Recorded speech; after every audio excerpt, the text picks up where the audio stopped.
Hey guys, in this video, I'll guide you through how to get a virtual credit card for PayPal verification. Alright, so let's begin with the video.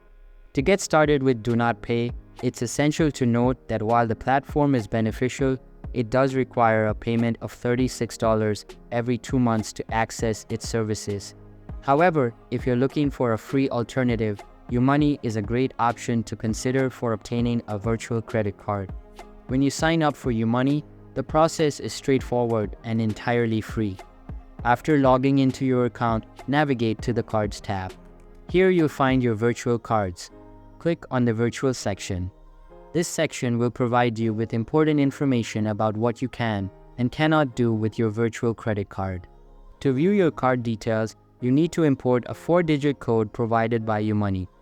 This code will be sent to your mobile phone either via text or call for verification purposes. Once you enter this code, you'll be able to access your virtual card details. In contrast to Do Not Pay, which requires a subscription and your bank or credit card information, YouMoney offers a completely free way to get a virtual credit card. This can be particularly useful for online transactions or when you need a temporary card for a specific purpose without incurring additional costs. So that's basically how you can get a virtual credit card for PayPal verification. So that's all for this video. If you find it helpful, consider subscribing and giving this big thumbs up. And I'll catch you in the next one. Thanks.